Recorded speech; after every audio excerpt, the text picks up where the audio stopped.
Jake Morrison sat in the polished metal chair and tried not to let his face show what he was thinking. The chair was too small for his human frame, designed for the delicate Velthari who ran most of the Galactic Council meetings. His knees pressed against the curved table, and his shoulders felt cramped, but he kept his diplomatic smile in place. Across from him, Zethkar clicked his mandibles in what Jake had learned was the Velthari version of clearing their throat. The insectoid alien's compound eyes glittered as he looked down at his datapad, reading from prepared notes like he always did. As we have discussed many times before, Zethkar said in his buzzing voice, the human expansion into the Kepler sector continues to concern the Council. Your species shows disturbing patterns of aggressive colonization. Jake felt his jaw muscles tighten. Aggressive colonization. That was what they called it when humans volunteered to settle worlds that other species considered too dangerous. Worlds with heavy gravity, unstable weather, or predator species that made most aliens nervous. Worlds that humans found perfectly comfortable. Ambassador Morrison, continued Zethkar, surely you understand that civilized species must follow proper protocols. Your people cannot simply claim territory because they are willing to live in uncomfortable conditions. Lisa Turner, sitting beside Jake as the human cultural attaché, made a small note on her tablet. She had been documenting these meetings for 3 years now, watching how the other species talked down to humans like they were children who needed constant supervision. Jake kept his voice level and polite. Council Representative Zethkar. The worlds in question were surveyed and deemed unsuitable for colonization by 17 different species over the past 40 years. Our settlements have harmed no one and improved trade routes through that sector. That is not the point, buzzed another voice. Morden, the crystalline Krillian trade minister, shifted in his specially designed chair. When he moved, tiny chimes rang from the crystal formations that made up his body. The point is proper procedure. Civilized beings do not simply rush into dangerous situations because they lack the sense to be afraid. Lisa looked up from her tablet, her brown eyes flashing with annoyance she quickly hid. Lack the sense to be afraid. That was rich, coming from a species that needed environmental suits to visit worlds with anything stronger than a gentle breeze.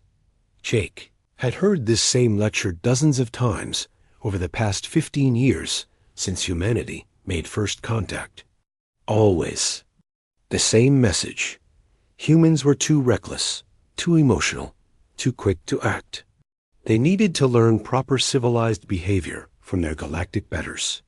With respect, Jake said, maintaining his diplomatic tone, human colonization efforts have opened 3 new trade routes and established successful mining operations that benefit the entire galactic economy. Yes, yes. Zethkar waved one of his 4 arms dismissively. But at what cost to galactic stability? Your species' tendency toward violence and competition makes other civilized beings uncomfortable. Violence and competition. Jake thought about the human rescue teams who had saved 6 different alien crews from ship failures in the past year alone. He thought about the human doctors who worked in alien hospitals because they were the only ones willing to treat dangerous cases. He thought about human engineers who volunteered to repair space stations in conditions other species considered too risky. We have prepared new guidelines for human behavior in galactic society, Morden announced, his crystal body chiming as he reached for another datapad. These will help your species integrate more successfully with civilized norms. Lisa felt her stomach drop. More guidelines. More rules about how humans should walk softer, talk quieter, and generally try to be less human in every way that mattered. The guidelines include restrictions on human participation in exploratory missions, Zethkar read from his notes. Going forward, humans may only join exploration teams in support roles, not as mission leaders. Jake's diplomatic smile flickered for just a moment. Support roles. because humans were too aggressive to be trusted with important decisions, even though human-led teams had the best success rate in the galaxy. Additionally, Morden continued, we are implementing new protocols for human emergency response teams. All rescue operations must be approved by a multi-species committee before humans are permitted to act. Committee approval for rescue operations. Jake thought about the Melonian freighter crew who would have died waiting for committee approval. Last month, while their ship vented atmosphere into space, human responders had saved all 14 crew members by acting immediately. These measures, Zethkar concluded, will help humans learn proper civilized restraint and reduce the discomfort your species causes among the galactic community. Lisa watched Jake's hands where they rested on the table. His fingers were pressed, flat against the metal surface, and she could see the tension in his forearms. For 15 years, humanity had played by these rules. They had smiled politely while being told they were too loud, too fast, too willing to take risks. They had accepted secondary roles and diminished status because they wanted to fit in with galactic civilization.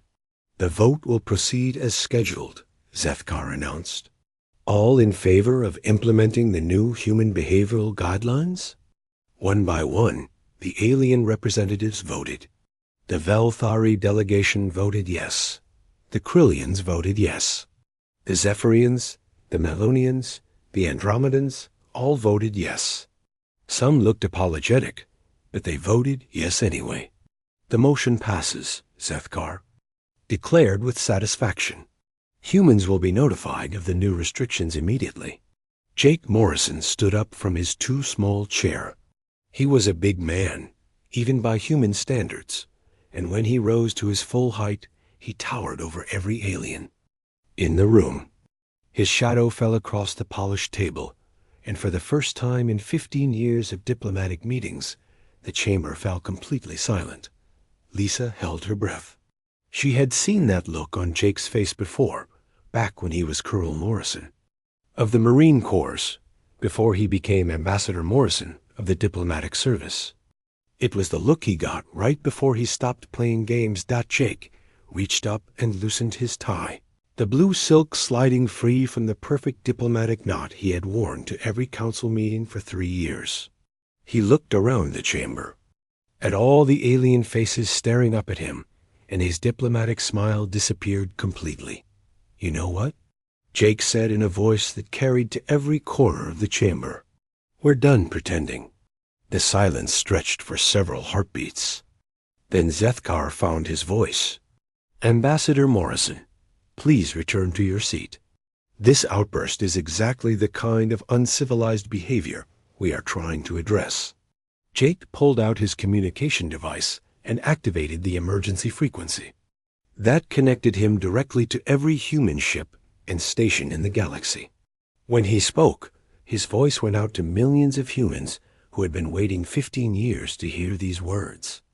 This is Ambassador Morrison to all human vessels and installations.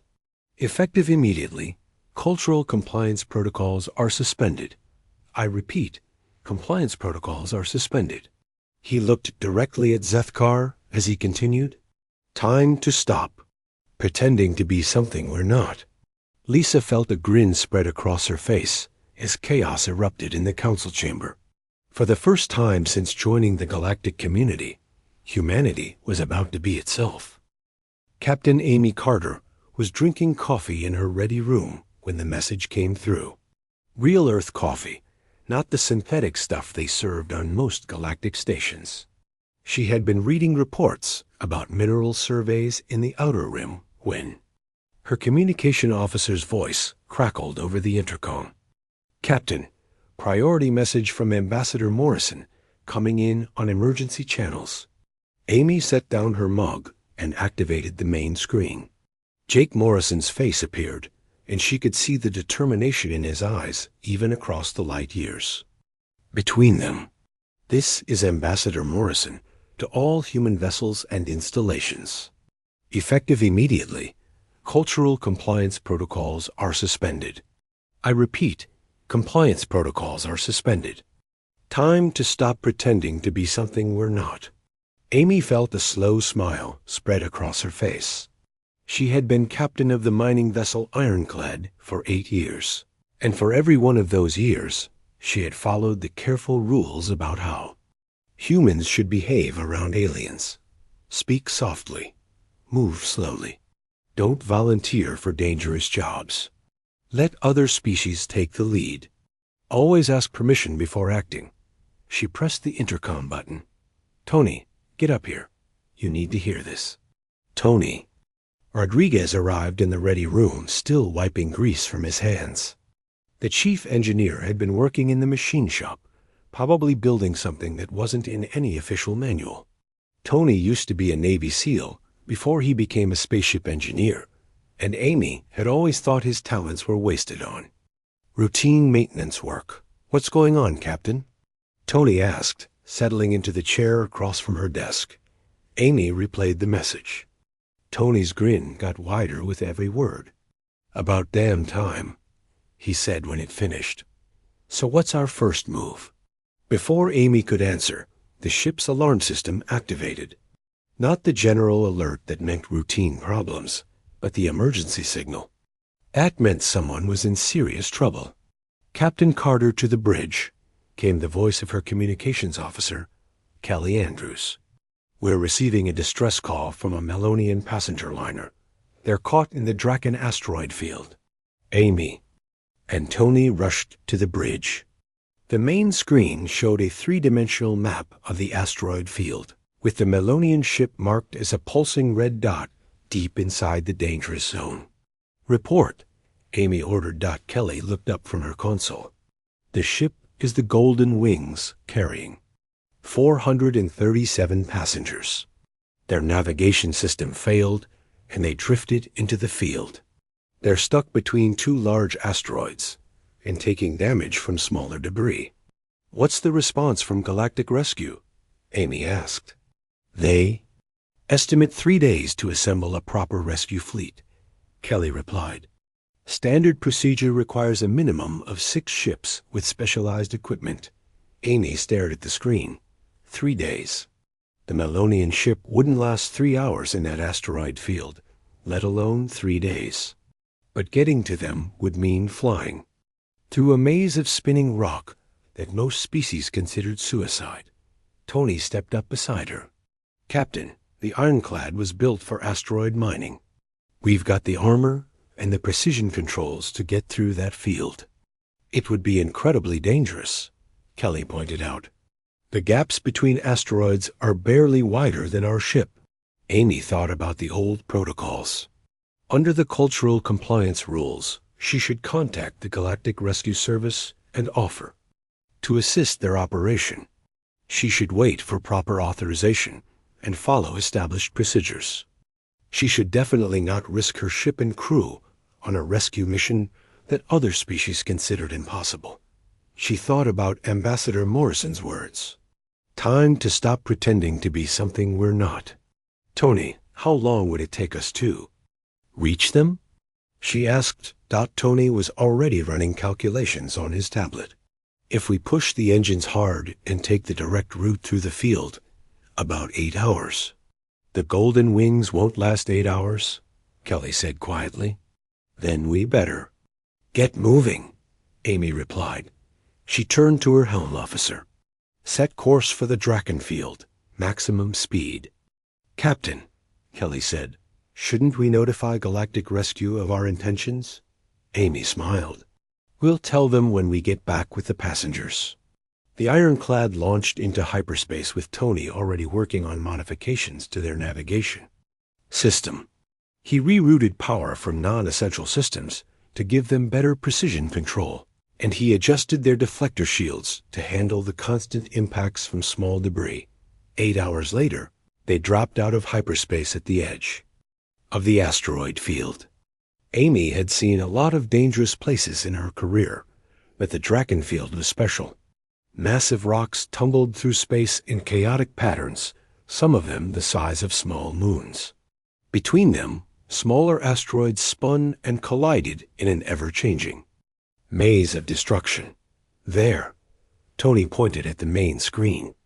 "I can see the golden wings. They're wedged between those two big rocks." Amy studied the situation. The Melonian ship was trapped, but it was still in one piece. Getting to them would require flying through gaps that gave them only a few meters of clearance on each side. "Take us in," she ordered, "for the next 4 hours." Amy flew her ship through an obstacle course that would have terrified most galactic pilots. She threaded the ironclad between spinning asteroids, dove under tumbling rocks the size of cities, and squeezed through passages that scraped paint off their hull. Tony worked the whole time, making real-time adjustments to their systems and calling out warnings when his sensors detected incoming debris. Kelly maintained constant communication with the Golden Wings, giving them updates and keeping their spirits up. When they finally reached the trapped passenger liner, Tony didn't wait for formal procedures. He suited up and spacewalked across the gap between ships, carrying rescue cables and emergency equipment. The Melonian crew watched in amazement as he worked in the open vacuum, attaching guidelines and preparing their ship for towing. Humans are supposed to need extensive life support equipment for spacewalks, the Melonian captain transmitted to Amy. How is he working so efficiently in just a basic suit? Amy smiled as she watched Tony work. "That's just what we do." It took another 6 hours to carefully guide both ships out of the asteroid field. When they finally reached safe space, the Golden Wings transmitted a message of gratitude that brought tears to Kelly's eyes. Captain Carter, the Melonian captain, sighed, "Our species will not forget this act of courage. You have saved 437 lives." "Just doing our job," Amy replied. Later, when the Galactic Rescue Service finally arrived, they found both ships waiting safely in normal space. The rescue coordinator, a nervous Velthari named Kethmer, seemed confused by the situation. "Captain Carter," he transmitted, "our records show the Golden Wings was trapped in a Class 10 hazard zone. How did you complete a rescue operation without proper authorization or support vessels?" Amy looked at Tony, who was grinning as he finished his post-mission equipment checks. She thought about the cultural compliance protocols that would have required her to wait for permission while hundreds of beings died. "Simple," she replied. "We stopped pretending we couldn't do it." Word of the rescue spread quickly through galactic communication networks. For the first time in 15 years, humans had acted like humans instead of like the careful, cautious beings the galaxy expected them to be. And for the first time, other species began to realize that maybe they had been wrong about what humans were capable of. On Earth, Admiral Frank Cooper received the report and smiled.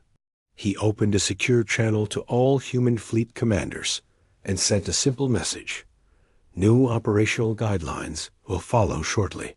Until then, use your judgment. And remember who you are." The age of human pretense was over. The news reached the Krillian Empire before most other species even knew what had happened. Emperor Vexther's crystal body rang like broken wind chimes as he processed the reports coming in from across the galaxy. Humans were abandoning their cultural compliance protocols. They were acting without permission. They were being themselves. "This cannot be allowed," Vexther declared to his council. "If the humans continue this behavior, they will upset the natural order of galactic civilization." His advisor, Trade Minister Morden, stood in the center of the crystalline chamber.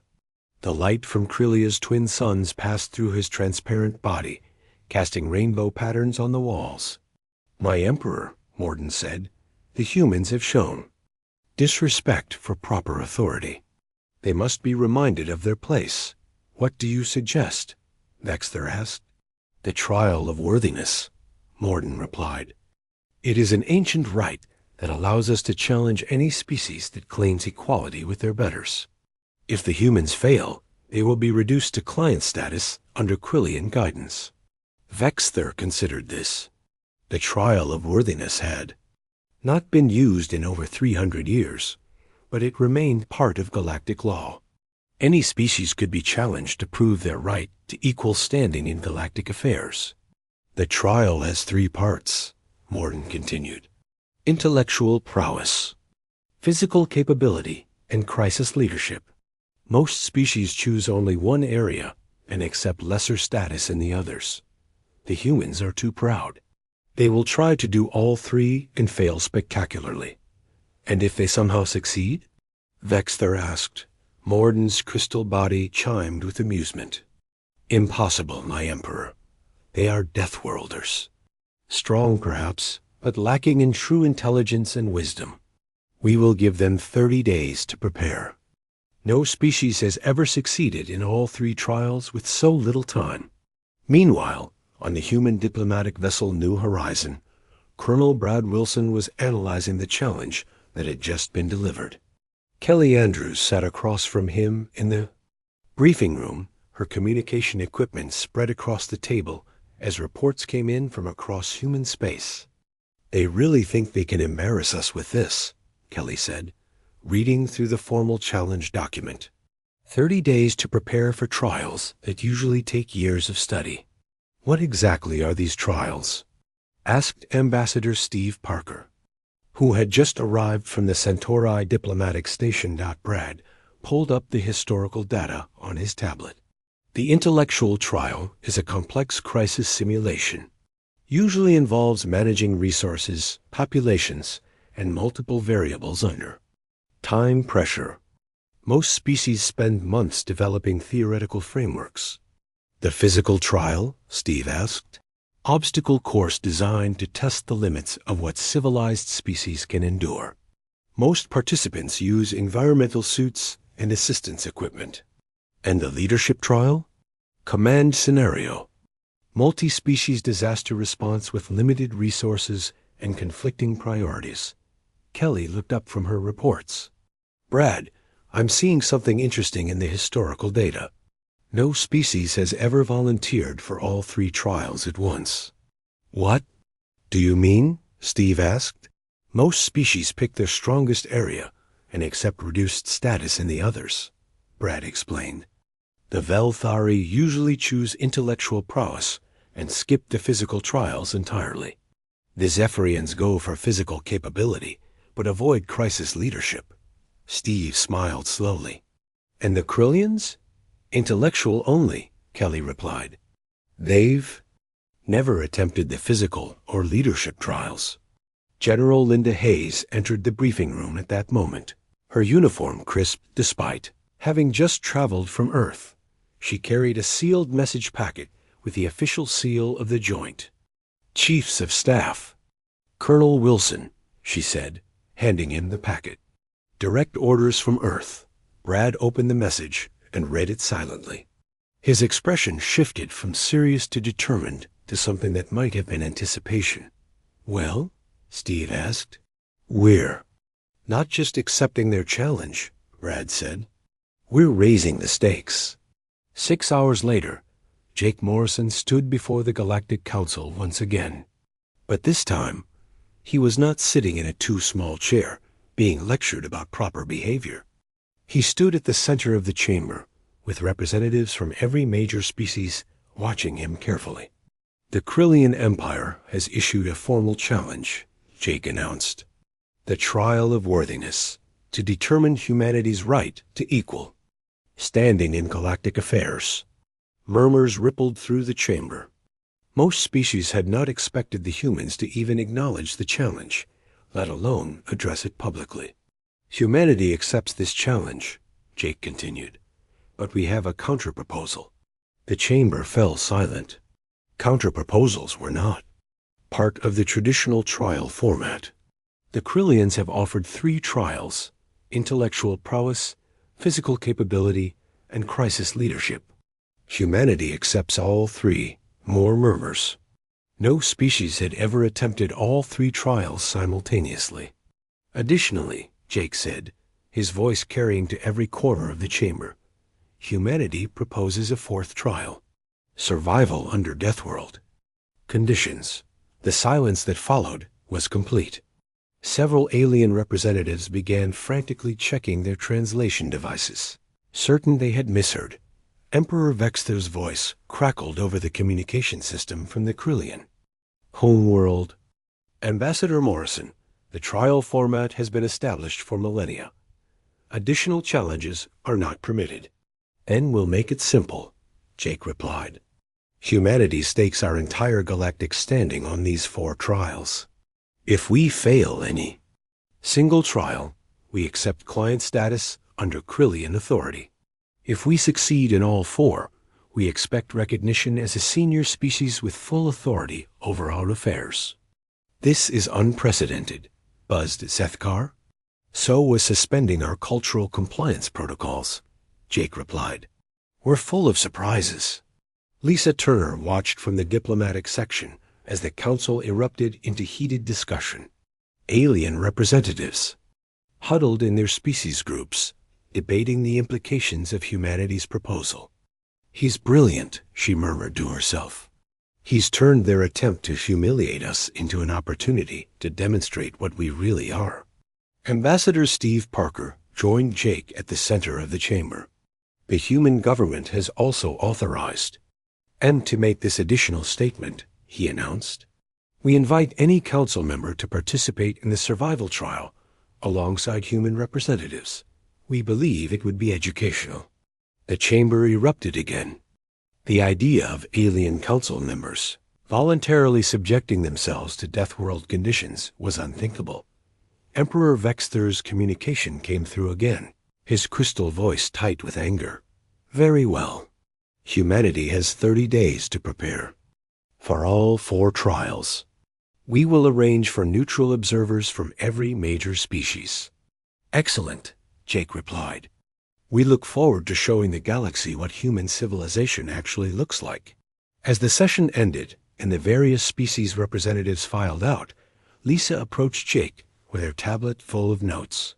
Jake, she said quietly, do you realize what you just did? If we fail, humanity becomes a client species. We'll lose our independence. Jake smiled at her, and for the first time in years, it was a completely honest expression. Lisa, we're not going to fail. For the first time since we joined this community, we're going to be ourselves. How can we lose? Word of humanity's challenge spread across the galaxy within hours. Betting pools opened on every civilized world. Most odds favored human failure, but a few sharp observers began placing very different bets. On the human colony world of New Texas, former Marine Captain Joe Miller received orders to report for special assignment. On the research station orbiting Proxima Centauri, Dr. Mary White was asked to prepare a presentation on human evolutionary advantages. Across human space, the best and brightest began preparing for trials that would determine their species' future. The galaxy was about to learn what humans were really capable of when they stopped pretending to be anything other than themselves. The neutral world of Xerion Prime had never seen so many ships in orbit at one time. Representatives from every major galactic civilization had come to witness what most expected to be humanity's spectacular failure. The betting pools now covered not just whether humans would fail, but how badly they would embarrass themselves. Dr. Ben Clark stood in the preparation area, reviewing the details of the intellectual trial one more time. The crisis simulation was displayed on multiple screens. Around him, showing a colony ship with failing life support, hostile environmental conditions, and limited resources. Most species approach this as a theoretical exercise, spending weeks developing careful mathematical models. "How are you feeling, Doc?" asked his assistant, engineer Paul Davis, who would be representing humanity in the technical challenge. "Like, we're about to show these aliens what human problem-solving actually looks like," Ben replied with a grin. In another preparation area, Major Kate Evans was checking her equipment for the physical trial. The obstacle course stretched across several kilometers of Xerion Prime's surface, with sections designed to test every aspect of what the galaxy considered the limits of civilized endurance. "Ma'am," said Lieutenant Alex Turner, who was serving.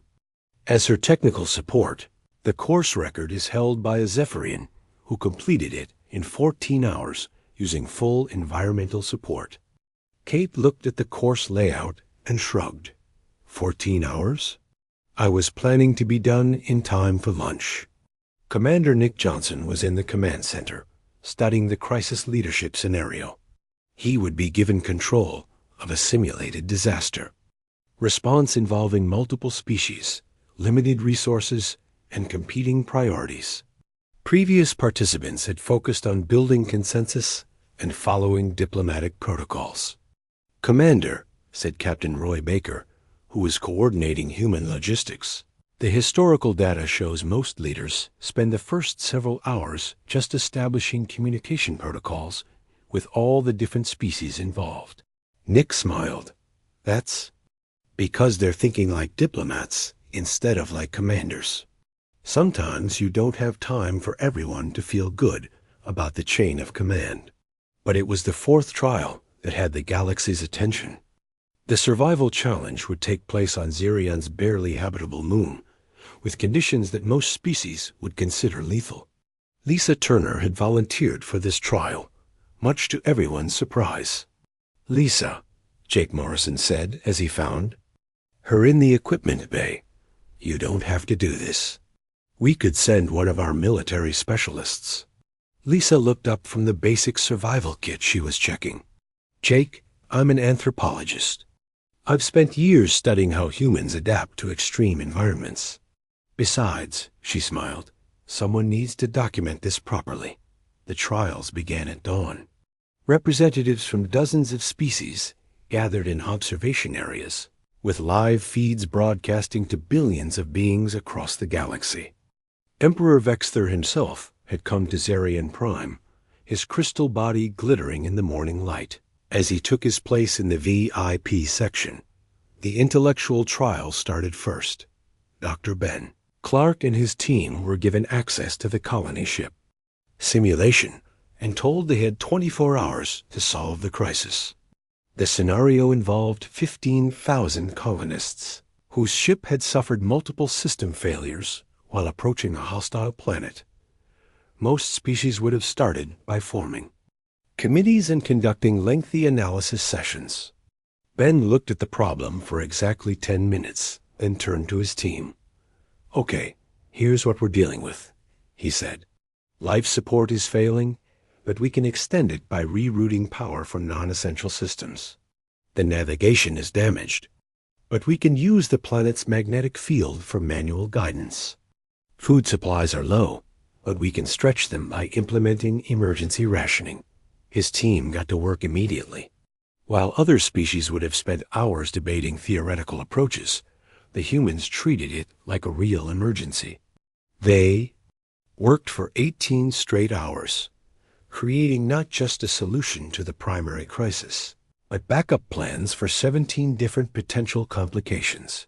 When they presented their solution to the judges, the Krillian evaluator seemed confused. "Dr. Clark, your team has solved problems that were not part of the original scenario." "In a real crisis," Ben replied, "you don't get to choose which problems happen. You prepare for all of them." The physical trial began at midday. Major Kate Evans approached the starting line wearing standard human military gear, no environmental suit, no assistance equipment. The course included sections with extreme temperature variations, low oxygen environments, and obstacles that required significant physical strength and endurance. The Velthari observer, Zeth Carr, watched nervously as Kate began the course. Should we not provide her with proper life support equipment? These conditions could be dangerous for biological beings. Jake Morrison smiled. Major Evans is from Colorado. This is actually a nice day for her. Kate moved through the course like it was a routine training exercise. When she reached the low oxygen section that had exhausted previous participants, she barely seemed to notice. When she came to the extreme temperature zone that required most species to use protective gear, she simply adjusted her pace and kept moving, The obstacle that had stopped several previous attempts was a 50-meter rock climbing section with minimal handholds. Kate scaled it in 12 minutes, then paused at the top to wave at the crowd below. "She's not even breathing hard," Seth Carr observed in amazement. "Wait until you see what she does with the final section," Jake replied. The final obstacle was designed to be optional, a rescue scenario where participants could save time by leaving behind a simulated injured person. Every previous participant had made the practical choice to continue alone. Kate didn't hesitate. She rigged an improvised rope system, secured the dummy to her gear, and carried it through the remaining kilometer of the course. Her final time was 8 hours and 43 minutes, shattering the previous record while completing objectives that other species had considered impossible. The technical trial was happening simultaneously. Engineer Paul Davis was given a damaged space station simulation and told to repair critical systems with limited tools and a tight deadline. While other species requested additional equipment and extended time frames, Paul studied the problem, rolled up his sleeves, and got to work. He fixed the primary systems ahead of schedule, then identified 3 additional potential failure points that weren't part of the original scenario.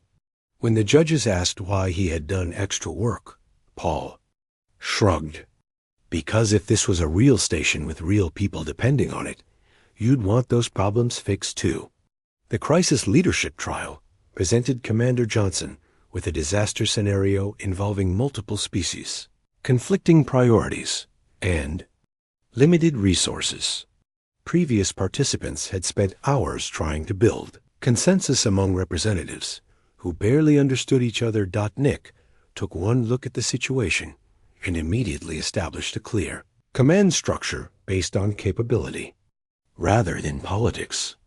He assigned roles to each species based on their actual strengths, not their diplomatic status. Within the first hour, he had organized a response that was saving lives while other participants were still arguing about proper procedures. "Commander Johnson," the lead evaluator asked, "are you not concerned about offending species representatives by giving them subordinate roles?" "In a real disaster," Nick replied, "hurt feelings are less important than saving lives. Anyone who can't accept that shouldn't be in charge of an emergency response." But it was Lisa Turner's survival trial that truly captured the galaxy's attention. Dropped alone on Zirion's moon with minimal equipment, she was expected to survive for 72 hours in conditions that would challenge most species' technology. Within the first day, Lisa had built a shelter, located a water source, and established a sustainable food supply using local resources. By the second day, she was improving her camp and documenting the local ecosystem. On the third day, she built a signal fire that could be seen from orbit. When the recovery team arrived, they found Lisa sitting comfortably by her fire, working on detailed notes about the moon's ecology. Ms. Turner, the recovery coordinator, asked, "How did you find this experience?" Lisa smiled. "Educational, though I have to say, the gravity here is quite pleasant. Very relaxing after spending time on high-G worlds." As the results were compiled, representatives from across the galaxy found themselves facing a reality they had not expected. Humanity had not just passed all 4 trials. They had excelled at them in ways that redefined what the galaxy thought was possible. Emperor Vexther's crystal body rang with discordant notes as he processed the reports. "This is impossible. They must have cheated somehow." "Your Majesty," Morden replied quietly, "we had observers from every species watching every trial. There was no cheating. The humans simply performed at levels we did not know were possible." The galaxy was beginning to understand that everything they thought they knew about humanity had been wrong. The emergency session of the Galactic Council convened 3 days after the trials ended. Emperor Vexther had called for the meeting, claiming there were irregularities that needed to be addressed. But everyone knew the real reason: the Krillian. Empire could not accept that humanity had succeeded so completely. Dr. Mary White stood at the center of the council chamber, her presentation materials arranged on the table before her. She had been asked to address the council about human capabilities, and she had prepared the most important scientific briefing in galactic history. "Honored representatives," she began, "I am here to discuss the results of the recent trials and to provide context that I believe the galaxy needs to understand." Emperor Vexter's crystal body chimed impatiently. "Dr. White, the trials were observed by representatives from every major species. The results speak for themselves." "Yes, they do," Mary replied. "But I don't think you understand what they actually mean." She activated her first display, showing a three-dimensional map of the galaxy with planets marked in different colors. This chart shows habitable worlds as classified by galactic standards. Blue worlds are Class 1, considered ideal for most civilized species. Green worlds are Class 2 through 5, suitable with minimal environmental support. Yellow worlds are Class 6 through 8, requiring significant technological assistance. The chamber was quiet as representatives studied the familiar classification system. Red worlds, Mary continued, are Class 9 and Class 10 death worlds, planets with extreme conditions that make them unsuitable for colonization by any known species. Captain Joe Miller, who commanded the human exploration vessel Discovery, stepped forward. "Dr. White, would you like me to provide the scanning data from our recent survey missions?" "Please do, Captain Miller." Joe activated his portable scanner and projected new data onto the main display. "These are detailed scans of the planet you call Earth, performed using standard galactic survey equipment." The chamber erupted in gasps and shocked exclamations. According to the galactic classification system, Earth registered as a Class 9 death world. "This must be an error," buzzed Zethkar. "Humans obviously live comfortably on their homeworld." "No error," Mary replied calmly. "Earth's atmospheric composition would be toxic to most species represented in this chamber. Our oxygen levels would cause cellular damage to Velthari within minutes. Our gravity would exhaust Melonians and crush smaller species entirely." She brought up another display showing Earth's weather patterns. "Our planet experiences temperature variations that span ranges considered lethal by galactic standards. We have regular storms with wind speeds that would destroy most civilized architecture. Our geological activity includes earthquakes and volcanic eruptions that occur with frightening regularity." "But surely," Morden interrupted, "these are local phenomena that humans avoid through careful planning." Lieutenant Alex Turner, who had been documenting human engineering capabilities during the trials, stepped forward. "Actually, sir, we build cities in these dangerous areas. Some of our largest population centers are located on earthquake fault lines, in tornado-prone regions, and near active volcanoes. Why would you do such a thing?" Asked a Zephyrian representative. Alex shrugged. "Good farmland, usually. Or mineral resources. Sometimes just because the view is nice." Dr. Mary White continued her presentation. "What you're beginning to understand is that humans didn't develop on a garden world that happened to be slightly dangerous. We evolved on a planet that would kill most of you within hours of arrival." She brought up biological data comparing human physiology to other galactic species. "Our bone density is significantly higher than most species, adapted for high gravity. Our cardiovascular system is designed to function efficiently in low oxygen environments. Our pain tolerance exceeds galactic averages by factors that your medical professionals consider impossible. This is why," Captain Miller added, "human rescue teams can operate in conditions that other species cannot survive. We're not being reckless. We're working within our normal operational parameters." The psychological impact on the chamber was immediate and visible. Representatives who had spent years talking down to humans suddenly realized They had been lecturing apex predators who were being polite. "There's more," Mary said. "Our social structures evolved under constant environmental pressure. We developed cooperation and self-sacrifice as survival traits because on Earth, individual survival often depends on group success." She showed recordings from human disaster responses over the past 15 years. Humans running toward danger while other species ran away. Human medical teams working in conditions that alien doctors considered unsurvivable. Human engineers repairing critical systems while wearing minimal protective gear. "Every time we responded to an emergency," Mary explained, "you thought we were taking crazy risks. We thought we were doing routine work." Emperor Vexter's crystal form had gone completely still. "Dr. White, are you saying that humans have been holding back?"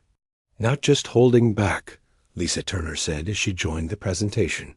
"We've been actively suppressing our natural capabilities to avoid making you uncomfortable." She displayed her cultural research from the past 15 years. Human diplomatic protocols required us to speak more quietly than normal, move more slowly than feels natural, and avoid taking initiative in situations where we would normally act immediately. "The compliance protocols," Jake Morrison added, standing up in the diplomatic section, "were designed to make other species comfortable with our presence. We've been pretending to be weaker, slower, and less capable than we actually are." "For 15 years, Mary continued, "you've been seeing humans operating at maybe 30% of our actual capability, and you still found us impressive enough to be concerned about our aggressive tendencies." The silence in the chamber was complete. Several alien representatives were frantically checking their translation devices, certain they must be misunderstanding something. "The trials," Dr. White said, "were the first time in 15 years that humans performed tasks without artificial restrictions. Dr. Clark's team solved the crisis simulation quickly because we treat every emergency as if lives actually depend on the outcome. Major Evans completed the physical course easily because it was less challenging than routine training exercises on Earth. Commander Johnson organized the disaster response efficiently," Jake added, "because human military doctrine prioritizes results over feelings. And Lisa survived on Zirian's moon comfortably because it's actually more pleasant than many places humans live by choice on Earth." Captain Miller brought up one final display. "This is a comparison of human colony worlds to the Galactic Habitability Classification System. Planets that we consider pleasant vacation destinations register as Class 7 and Class 8 Deathworlds by your standards." Emperor Vexter finally found his voice. "If this is true, then everything we thought we knew about human capabilities was wrong." "Not wrong," Mary replied. "Incomplete. You've been judging us based on our polite behavior, not our actual abilities." "But why?" asked Zethkar. "Why would you limit yourselves so severely?" Jake Morrison stood up fully, and for the first time in 15 years, every alien in the chamber instinctively recognized him as the dangerous predator he was. "Because," Jake said simply, "we wanted to fit in. We thought you wanted us to be like you. We were wrong." The chamber erupted as species representatives began urgent communications with their homeworlds. Military alerts were activated. Diplomatic protocols were revised. Trade agreements were reconsidered. "The question now," Lisa Turner said into the chaos, "is what happens next. Do you want to continue treating us like children who need supervision? Or are you ready to work with us as equals?" For the first time since joining the galactic community, humanity was showing their true face. And the galaxy was learning that everything they thought they knew about Deathworlders had been carefully constructed politeness. The age of human pretense was over. The age of human honesty had begun, and the galaxy would never be the same. 6 months later, the galaxy looked completely different. President Dan Murphy stepped aboard the human vessel. New horizon for the most important diplomatic meeting in galactic history.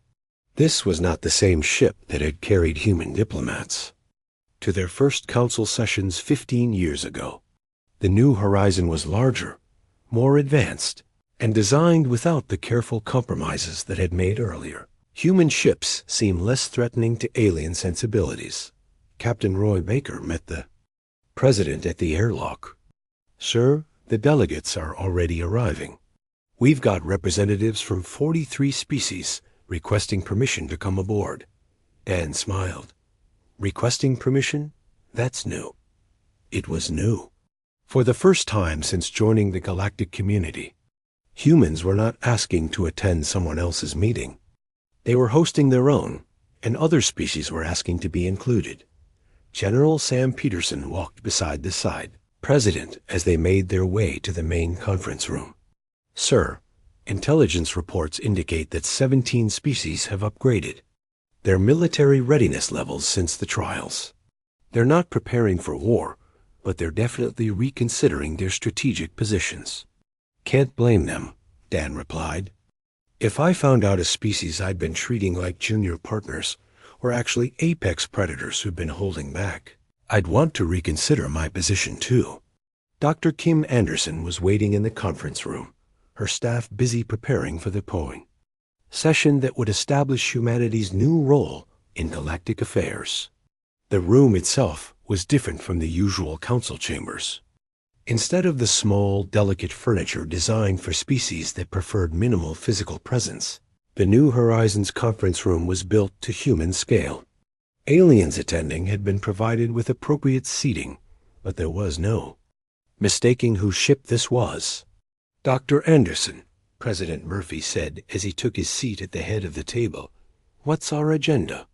"We're establishing the human standard for galactic operations," she replied.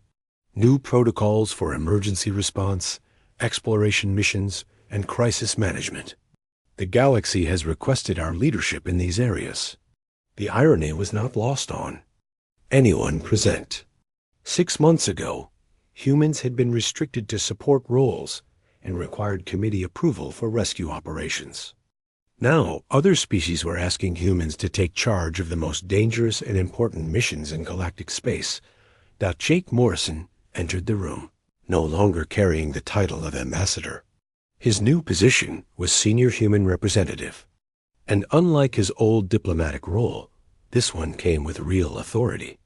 "Jake," President Murphy said, "how are our new partnerships developing?" "Better than expected," Jake replied. "The Melonians have requested human leadership for their deep space exploration program. The Velthari want us to redesign their emergency response protocols. Even the Zephyrians are asking for human advisors in their military planning divisions." "And the Krillians?" General Peterson asked. Jake's smile was not entirely pleasant. "Emperor Vexter has been very quiet since the trials. Trade Minister Morden submitted a formal request for a cultural exchange program last week." The conference session began with representatives from across the galaxy taking their seats in the human-designed chamber. A contrast with previous council meetings was striking. Where once aliens had spoken down to humans from elevated positions, now they looked up at humans who were comfortable in their own space. Lisa Turner, now holding the position of Director of Interspecies Relations, called the session to order. "This meeting will establish new frameworks for human participation in galactic affairs. The old cultural compliance protocols are officially terminated." She gestured to a display showing the new organizational structure. "Humans will now lead all Class 7 and above emergency response operations. We will have primary authority over Deathworld exploration and colonization efforts. Human-designed safety protocols will become the galactic standard for hazardous operations." Zethkar, representing the Velthari delegation, raised one of his forearms. "Director Turner, these changes represent a significant shift in galactic power structures. How can we be certain that humans will not abuse their new authority?" Lisa looked at him with the patient expression of someone explaining something obvious to a child.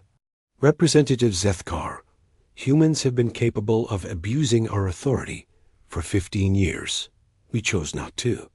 That should tell you everything you need to know about our intentions. Captain Roy Baker presented the military cooperation agreements. Human ships will now escort exploration missions into uncharted space. Our vessels are better equipped to handle unknown threats and hostile environments. Other species are welcome to participate, but human commanders will have final authority in dangerous situations. The Zephyrian representatives seemed nervous. Captain Baker, will human military doctrine not be excessively aggressive for joint operations? Roy smiled. Sir, our military doctrine prioritizes mission success and crew survival. If you consider that aggressive, you're welcome to explain your alternative approach. Dr. Kim Anderson stood to address the economic implications. Human colonies have opened new trade routes through regions other species considered impassable. Our mining operations have accessed resources on worlds deemed too dangerous for development. The economic benefits of human capabilities will be shared with all participating species. But under human management, added President Murphy, we've learned that committee oversight of dangerous operations tends to result in dead crews and failed missions. Tony Rodriguez, now chief engineer for the entire Galactic exploration fleet, provided technical updates. Human engineering standards are being implemented across all joint missions. Our equipment designs prioritize functionality over aesthetics, which has resulted in a 40% improvement in mission success rates. He displayed schematics for the new multi-species vessels. These ships are built to human durability standards, which means they can operate in environments that would destroy traditional galactic designs. Emperor Vexthur's holographic image appeared in the chamber, his crystal form shimmering with what everyone now recognized as nervous energy. President Murphy, the Krillian Empire wishes to discuss the possibility of expanded cooperation with human forces. Gan studied the alien leader who had tried to humiliate humanity just 6 months earlier. Emperor Vexthur were always open to cooperation with species that approach us as equals.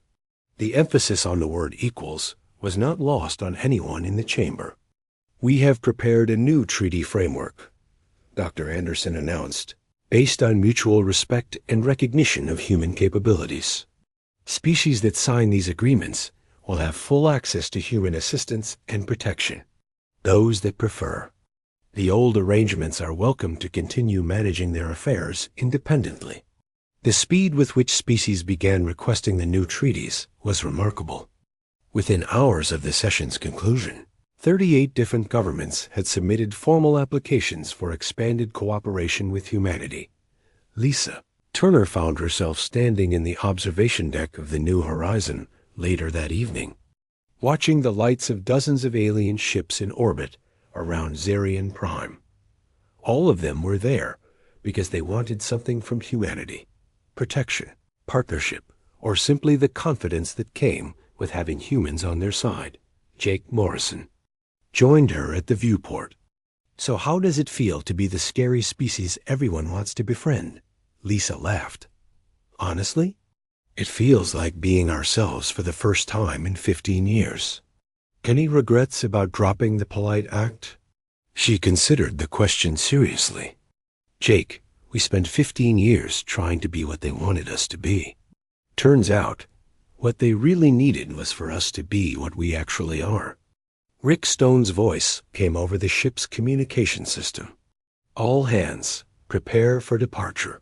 The exploration fleet will begin final preparations for the Beyond mission in 6 hours. The Beyond mission, humanity's first major leadership role in galactic affairs, leading a joint species fleet into uncharted space beyond the galactic rim. Other species had volunteered to participate in what they once would have considered a suicide mission, because now they knew that with humans in charge, they might actually survive it. You know what the best part is? Jake said as they watched. The alien ships adjusting their formations to follow human navigation protocols. What's that? We're not pretending anymore.